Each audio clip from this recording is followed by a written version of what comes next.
अगर आप चैनल पे न्यू हैं तो चैनल सब्सक्राइब करें और बेल आइकन को प्रेस करें ताकि आपको न्यू वीडियो की नोटिफिकेशन मिल सके। करोजन क्या होता है? The eating away of metal by atmospheric gases, moisture etcetera is called corrosion. क्या होता है? जो मेटल का सरफेस है उसको धीरे धीरे डिस्ट्रॉय करता है। कौन?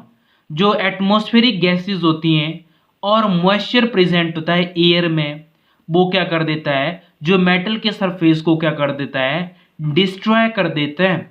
ठीक है, अगर वो किसके कांटेक्ट में आ जाएं?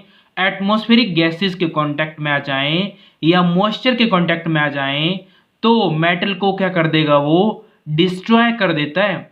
इस प्रोसेस को हम क्या बोलते हैं? करोजन। और एग्जाम्पल क्या आता है करोजन का? जे सिल्वर टर्न ब्लैक, जो सिल्वर है वो ब्लैक कलर का हो जाता है। ठीक है, due to the formation of silver sulphide. Silver है उसका कलर चेंज हो जाता है आफ्टर सम टाइम। क्यों होता है ऐसा?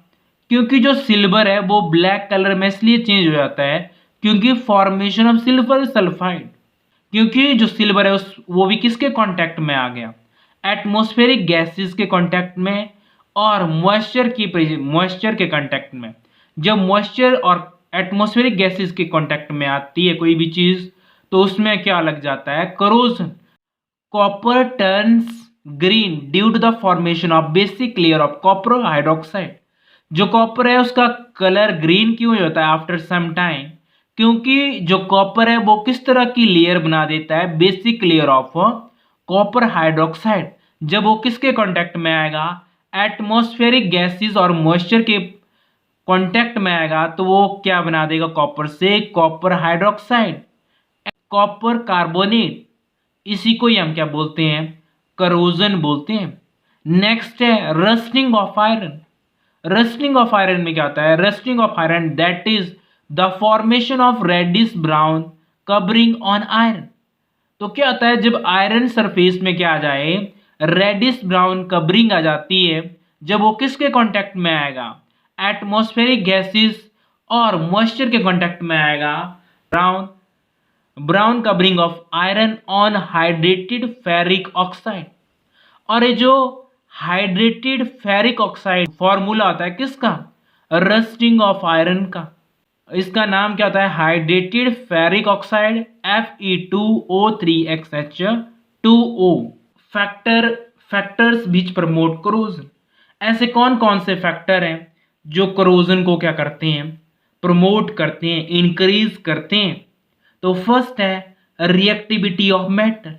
जो रिएक्टिविटी ऑफ मेटल है वो रस्टिंग या करोजन को क्या करती है? प्रमोट करती है। Reactivity of metal, more is the activity of metal radially it will be corroded.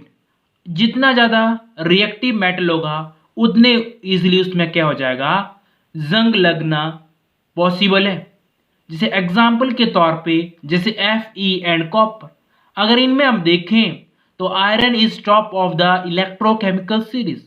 तो जो आयरन है वो क्या होता है? Top of electrochemical series. तो इसी वजह से जो आयरन की रिएक्टिविटी है वो क्या होगी? मोर होगी। ठीक है, और जो इलेक्ट्रोकेमिकल सीरीज से रिलेटेड मैंने वीडियो अपलोड कर दी है वो आप प्लेलिस्ट में जाके चेक कर सकते हैं। क्या होता है? जो iron is a top of electrochemical series, जो आयरन है वो top of the electrochemical series में प्रेजेंट होता है। अगर आयरन और कॉपर की बात करी जाए तो आयरन क्या हो जाता है? इजीली क्या हो जाता है? उसमें क्रोजन लग जाता है, बट कॉपर में नहीं इजीली जंग लगता है। सेकेंड पॉइंट क्या है? Presence of impurity. Presence of impurity में क्या आएगा? Presence of impurity in metal. अगर मान लो जो इम्प्योरिटी अगर मेटल में हो, जितनी ज़्यादा इम्प्योरिटी मेटल में होगी उतने उसके ज़्यादा चांस हैं करोजन लगने के। जैसे अगर प्योर आयरन है डज नॉट रस्ट, जो प्योर आयरन है वो रस्ट नहीं होता, उसको जंग नहीं लगता है, करोजन नहीं लगता है। जो प्योर आयरन है उस पर रस्टिंग लगने के चांसेस बहुत कम होते हैं। बट जब इम्प्योरिटी ऐड करी होती है किसी भी मेटल में तो उसमें क्या हो जाती है? जो करोजन के चांसेस क्या हो जाते हैं? इंक्रीज हो जाते हैं। जंग लगने के चांसेस क्या हो जाते हैं? इंक्रीज हो जाते हैं। Presence of air and moisture, अगर एयर या मॉइस्चर प्रेजेंट होगा तो वहाँ पे भी जो कोरोजन के चांसेस इंक्रीज हो जाते हैं। Air and moisture accelerate corrosion, जो एयर और मॉइस्चर है वो क्या कर देता है, एक्सीलरेट करता है कोरोजन को। Gases like carbon dioxide and sulphur dioxide in air act as a catalyst, तो वो किसका काम करती हैं, जो गैसेस प्रेजेंट होते हैं जैसे कार्बन डाइऑक्साइड, सल्फर डाइऑक्साइड, वो कैटलिस्ट का काम करती है for the process of corrosion. Catalyst क्या होता है, which increase the speed of reaction, और वो क्या कर देती है, कोरोजन के प्रोसेस को इंक्रीज कर देती है। Iron in vacuum does not rust, अगर मान लो अगर आप क्या करेंगे, जो आयरन के आर्टिकल को अगर आप क्या रखेंगे, घर के अंदर रखेंगे वैक्यूम, जहां पे एयर या मॉइस्चर नहीं होगा वहां पे रखेंगे, तो उसमें रस्टिंग लगने के चांसेस क्या आते हैं, कम होते हैं। अगर मान लो आप मॉइस्चर और एयर के प्रेजेंस में रखेंगे आयरन के आर्टिकल को, तो उसमें रस्टिंग के चांसेस क्या आ जाते हैं, इंक्रीज हो जाते हैं। नेक्स्ट फोर्थ टाइप क्या है, स्ट्रेन इन मेटल, अगर मान लो जैसे प्लेन मेटल होगा या मान लो कोई मेटल है उसमें क्या स्ट्रेन है, ठीक है, तो स्ट्रेन की वजह से क्या आता है, जो कोरोजन के चांसेस भी क्या जाते हैं, इंक्रीज हो जाते हैं। Corrosion take place rapidly at bends, जहां पे बैंड्स होते हैं, ठीक है, वहां पे कोरोजन या के चांसेस इंक्रीज हो जाते हैं। या scratch and cut in a metal, अगर मान लो क्या हो, कोरोजन टेक प्लेस रैपिडली, जो कोरोजन है वो और फास्ट हो जाता है, कहाँ पे, एट बैंड्स, अगर बैंड है कहीं पे, या स्क्रैचेस या कट्स इन द मेटल, अगर किसी मेटल पे स्क्रैचेस हैं या बैंड्स हैं, तो वहां पे कोरोजन के चांसेस क्या जाते हैं, एनहांस हो जाते हैं, इंक्रीज हो जाते हैं।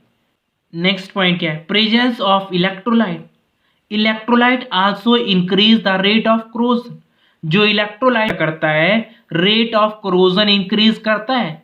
एग्जाम्पल के तौर पे iron rust faster in saline water as compare to pure water, अगर मान लो अगर हम क्या कर रहे हैं, जैसे आयरन रॉड है अगर उसको प्योर वाटर में डालें और सैलाइन वाटर में डालें, ठीक है, आयरन रॉड, तो यहाँ पे अगर कंपैरिजन करें इन दोनों का, तो जो प्योर वाटर है और सैलाइन वाटर में, जो सैलाइन वाटर की जो रॉड है वो इजिली क्या हो जाएगी, रस्ट हो जाएगी, और जो प्योर वाटर है उसकी जो रॉड होगी वो उतने फास्टली नहीं होगी रस्टिंग उसमें, और इसमें क्या हो जाएगी, सैलाइन वाटर में रस्टिंग क्या हो जाएगी, फास्ट हो जाएगी। नेक्स्ट है प्रिवेंशन ऑफ कोरोजन, तो कोरोजन से बचाव कैसे कर सकते हैं, कैसे कोरोजन को कम कर सकते हैं, तो फर्स्ट है बैरियर प्रोटेक्शन, बैरियर का मतलब होता है रुकावट, तो बैरियर प्रोटेक्शन हम कैसे अप्लाई कर सकते हैं, बाय पेंटिंग, अगर हम पेंट कर दें मेटल के सरफेस, एक रुकावट पैदा हो जाएगी जो रस्टिंग के लिए या कोरोजन के लिए। सेकंड क्या है, by applying a thin layer of grease and oil, या क्या कर सकते हैं हम, अगर थिन लेयर अप्लाई कर दें किसकी, ग्रीस की या ऑयल की, तो तब भी क्या हो जाएगा, जो मेटल है वो बच जाएगा किससे, कोरोजन से। नेक्स्ट है सैक्रिफिशियल प्रोटेक्शन, सैक्रिफिशियल जो वर्ड है सैक्रिफाइस से बना है, सैक्रिफिशियल, तो क्या होता है, iron is covered with more active metal, तो आयरन को क्या करेंगे, सैक्रिफिशियल प्रोटेक्शन का मतलब क्या है कि आयरन को हम कवर कर देंगे किससे, विद मोर एक्टिव मेटल्स या मोर रिएक्टिव मेटल्स। जैसे मान लो यहाँ पे आयरन है और इसके बाहर लेयरिंग कर देंगे, उसके बाहर हम कवर कर देंगे, जो आयरन है उसको कवर कर देंगे किससे, जिंक से, तो जिंक से जब इसकी कवरिंग कर देंगे तो आयरन बच जाएगा, और जो जिंक है उसकी क्या हो जाएगी, रस्टिंग हो जाएगी, और आयरन क्या होगा, लॉन्ग टाइम के लिए हमारे पास बच जाएगा। नेक्स्ट है इलेक्ट्रिकल प्रोटेक्शन, तो इलेक्ट्रिकल प्रोटेक्शन में क्या आएगा, जैसे कैथोडिक प्रोटेक्शन, जैसे मान लो कोई इस तरह से रॉड है, उसमें हमने क्या कर दिया, कैथोड है और वहां पे हमने क्या कर दिया, एक एनोड अराइज कर दिया जैसे मैग्नीज, तो वहां पे भी जो रेट ऑफ करोजन है वो क्या हो जाएगा, लेस हो जाएगा। और नेक्स्ट क्या है, यूजिंग एंटी रस्ट सॉल्यूशन। अगर हम एंटी रस्ट सॉल्यूशन यूज करेंगे जैसे alkaline phosphate and alkaline chromate, अगर एल्केलाइन फॉस्फेट या एल्केलाइन क्रोमेट यूज करेंगे are called anti rust solution. जो एल्केलाइन फॉस्फेट है या एल्केलाइन क्रोमेट है वो क्या होते हैं, एंटी रस्ट सॉल्यूशन होते हैं। It is used in car radiator, और इनको हम कहाँ पे यूज करते हैं, कार रेडिएटर में यूज करते हैं। I remember when we were staring photos.